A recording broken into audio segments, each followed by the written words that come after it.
Hello class 12th students. तो आज के क्लास में पढ़ेंगे हिस्ट्री के 10 ऐसे महत्वपूर्ण सब्जेक्टिव जो कि आपको सीधे बोर्ड एग्जाम में देखने को मिल सकता है। तो इस क्लास को मिस ना करें। इस चैप्टर में हम 10 ऐसे सब्जेक्टिव करेंगे जो आपके लिए बहुत खास हो जाएगा। तो यदि आप बोर्ड एग्जाम 2027 की तैयारी कर रहे हैं तो ये क्लास आपके लिए बहुत ही ज़्यादा महत्वपूर्ण हो जाता है। तो आइए देखते हैं वो कौन कौन से ऐसे क्वेश्चन हैं जो आपके लिए ज़्यादा जरूरी हो जाता है। तो चलिए हम शुरू करते हैं पहले क्वेश्चन से क्लास को स्टार्ट करते हैं। आइए देखते हैं क्वेश्चन क्या है। देखिए यहाँ से हमारा क्वेश्चन शुरू हो जाता है। क्वेश्चन क्या है, क्वेश्चन पढ़ेंगे सही से। क्वेश्चन पूरा इजी है, ठीक है। क्वेश्चन को ध्यानपूर्वक पढ़ेंगे और आंसर को करते जाएंगे। क्वेश्चन क्या है, हड़प्पा सभ्यता की प्रमुख विशेषताओं का वर्णन करें। हड़प्पा सभ्यता की इसमें विशेषता बताना है आपको। पहले हड़प्पा सभ्यता के बारे में 2 लाइन लिख देंगे, उसके बाद उसके बाद विशेषता का वर्णन करेंगे बाद में, ठीक है। तो क्या लिखेंगे, हड़प्पा सभ्यता विश्व की सबसे प्राचीन नगरीय सभ्यताओं में से एक थी। इसकी प्रमुख विशेषताएं निम्नलिखित है। इतना लिख देना, उसके बाद लिख देना नीचे विशेषताएं प्रमुख थी। तो हड़प्पा सभ्यता की कौन कौन सी विशेषता है। तो पहला तो लिख देना कि सुनियोजित नगर व्यवस्था। दूसरा लिख देना पक्की ईंटों से बने मकान, विकसित जल निकासी व्यवस्था, व्यापार एवं वाणिज्य का विकास, मानकीकृति बाट और माप का प्रयोग, मोहरों एवं लिपि का प्रयोग। उसी तरह लिख देना कृषि तथा पशुपालन प्रमुख व्यवसाय थे। ये सब हड़प्पा सभ्यता का क्या है, विशेषता है। सबसे प्रमुख विशेषता माने जाते हैं हड़प्पा सभ्यता की, ठीक है। 2 नंबर का क्वेश्चन देखते हैं क्या है।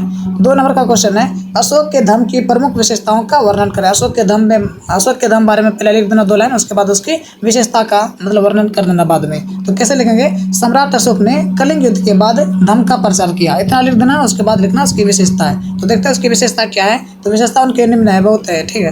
जैसे हो गया अहिंसा पर बल, सभी धर्मों का सम्मान, माता पिता एवं गुरुजनों का आदर, सत्य एवं दया का पालन, प्राणियों के प्रति करुणा, नैतिक जीवन अपनाने की प्रेरणा। इतना लिख देना अशोक के बारे में और उसके धर्म की विशेषता बारे में।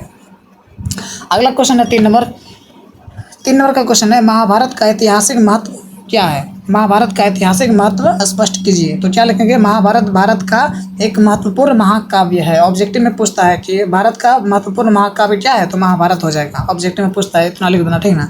उसके बाद इसके बारे में थोड़ा महत्व बता देना। क्या है महत्व, तत्कालीन समाज की जानकारी मिलती है इससे। महाभारत में राजनीतिक व्यवस्था का वर्णन मिलता है। महाभारत में वर्ण व्यवस्था का उल्लेख मिलता है। महाभारत में धार्मिक एवं नैतिक विचारों का ज्ञान होता है। तत्कालीन संस्कृति एवं परंपराओं का परिचय मिलता है, ठीक है। चलिए देखते हैं अगला क्वेश्चन, जाति व्यवस्था की प्रमुख विशेषताएं लिखिए। जाति व्यवस्था के बारे में लिखना है। तो जाति व्यवस्था भारतीय समाज की प्रमुख सामाजिक व्यवस्था थी। इसकी विशेषताएं देख लेते हैं। क्या है इसकी व्यवस्थाएं, जाति की व्यवस्थाएं क्या है। तो जनजाति जो है वो जन्म पर आधारित होता है। प्रत्येक जाति का निश्चित व्यवसाय होता है। अंतर जातीय विवाह पर रोक होता है। खान पान के नियम, ऊंच नीच का भावना, सामाजिक नियंत्रण की व्यवस्था है। इसलिए बहुत ही ज़्यादा इम्पोर्टेंट क्वेश्चन है सब, ठीक है। सभी क्वेश्चन को अच्छे से याद कर लेना है।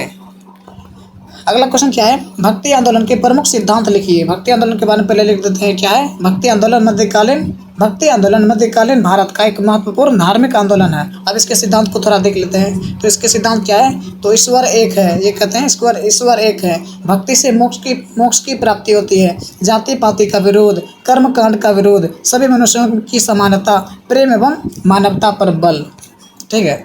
अगला क्वेश्चन है, सूफी आंदोलन की प्रमुख विशेषताएं लिखिए। सूफी आंदोलन की देखते हैं। सूफी आंदोलन जो है वो इस्लाम की राष्ट्रवादी धारा थी। अब इसकी विशेषताएं देख लेते हैं थोड़ा।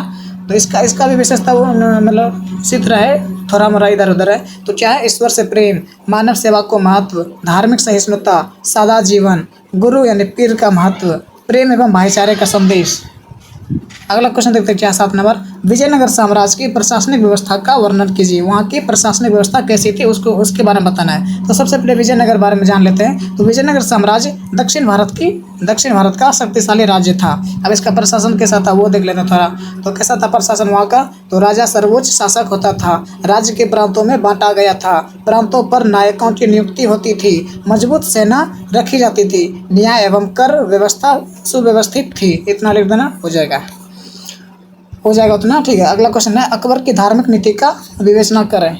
अकबर की धार्मिक नीति के बारे में बताना है। तो पहले अकबर के बारे में जान लेते हैं 2 लाइन में। अकबर ने धार्मिक सहिष्णुता की नीति अपनाई। इतना लिख देना, उसके बाद डायरेक्ट लिख देना उसकी मुख्य बिंदु, ठीक है। उसकी धार्मिक नीति, यहाँ पर धार्मिक नीति भी लिख सकते हो। धार्मिक नीति क्या है धार्मिक नीति?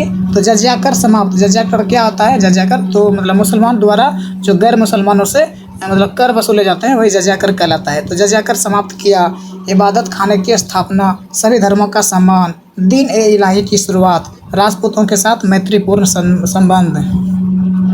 ठीक है, अगला क्वेश्चन है महात्मा गांधी के सत्याग्रह के सिद्धांतों का वर्णन करें। तो सत्याग्रह गांधी जी द्वारा अपनाई गई अहिंसक संघर्ष की पद्धति थी।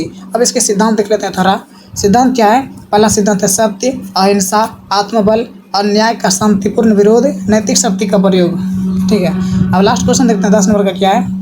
भारत विभाजन के प्रमुख कारणों का व्याख्या कीजिए। भारत का विभाजन, ठीक है, तो 1947 में भारत का विभाजन होता है। यानी कि कई कारणों से भारत का विभाजन होता है। तो कौन कौन से कारण हैं जिनके कारण भारत का विभाजन हुआ? तो पहला तो यहाँ पर देख लेंगे कि अंग्रेजों की फूट डालो और राज करो का नीति था, मुस्लिम लीग के पाकिस्तान की मांग थी, सबसे ज़्यादा इम्पोर्टेंट तो ये हो जाएगा। ठीक है, सबसे ज़्यादा एमपीवीआई ये हो जाएगा, मुस्लिम लीग की पाकिस्तान की मांग थी। सांप्रदायिक दंगे, ये भी इम्पोर्टेंट है, सांप्रदायिक दंगे के कारण भारत का विभाजन हुआ था। कांग्रेस और मुस्लिम लीग की मतभेद था। माउंटबेटन योजना आया था उस समय। ठीक है, तो इतना हमारा 10 क्वेश्चन कंप्लीट होता है हिस्ट्री का 10 क्वेश्चन कंप्लीट होता है। तो उम्मीद करते हैं कि आपको क्लास अच्छा लगा होगा। यदि क्लास अच्छा लगा तो क्लास को लाइक कर देना और चैनल पर नए हो तो चैनल को सब्सक्राइब कर देना। मिलते हैं कल के नए क्लास में, तब तक के लिए बाय बाय, जय हिंद, वंदे मातरम।